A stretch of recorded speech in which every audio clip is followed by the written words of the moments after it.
Imagine walking to a cage, taking your shirt off, and stepping foot inside of the UFC octagon with an arena full of people, and you're fighting live on ESPN. Nerve-wracking, right? Now imagine all of that, plus you get a win over a UFC veteran. A lot would be going through your mind in that moment, especially after all that hard work and training camp has paid off. But for UFC lightweight Desmond Green, that moment was filled with a heavy heart. Following a knockout win over Ross Pearson at UFC Philadelphia in March, Desmond Green ran up the cage and leaped in joy following his first knockout win in the UFC.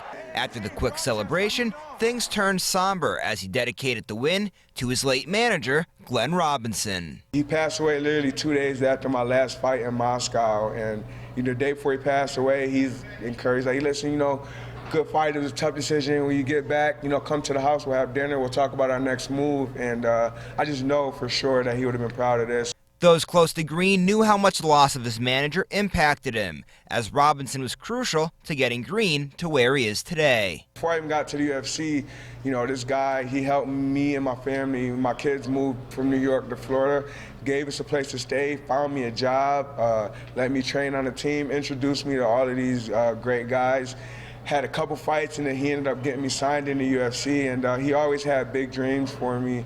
Even though Green was upset over the loss of his manager, it didn't stop the 29-year-old from talking about his future. Green, who is a Division I wrestler at the University of Buffalo, is looking to go back to where it all started for him in upstate New York. Green was born in Rochester and now looks to do a quick turnaround and fight on the UFC Rochester card on May 18th. I wanted to get on that May 18th card, so I'm like, I don't want to get a finish. I don't want to hurt myself anymore. And I didn't get touched. I didn't hurt myself. So I was talking to my coach. I said, listen, Monday we're getting right back in the gym. You better believe I'm going to be getting on social media, begging Dana and Sean and Mick to put me on that card in Rochester. Regardless of whether or not Green is put on the Rochester card, he'll focus on staying healthy because he's had a number of injuries throughout his last few fights. I was facing 3 really big injuries. I had just messed up my groin. I was out for 6 months from my last fight because I had a torn ligament in my hand, and then I messed up some ligaments in my toe. So leading up to this fight, I faced a lot of adversity. And as he goes forward, you can expect to see Green fighting in the United States more often than not. Green is currently 3-3 in the UFC, with all 3 wins coming in the U.S. and all 3 losses coming away from U.S. soil. You can also expect more knockouts in the future. After being on the losing end of a few close decisions, Green sees going for the finish as his best option, especially since it could help boost his status with the company. With me being on the bad end of 3 decisions, I feel like out the country, I really wanted to take it out of the judges' hands. This is my 5th fight in the UFC. On top of that, so you don't want to be known as that guy, the decisionator. You know what I mean? The UFC is they're known for putting you on the back burner if all you do is go 15 minutes.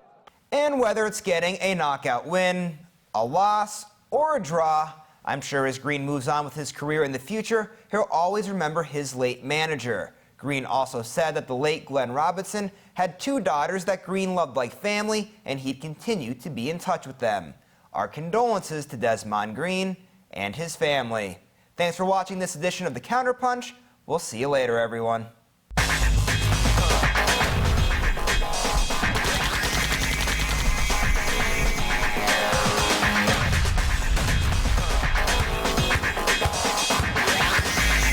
The Counterpunch.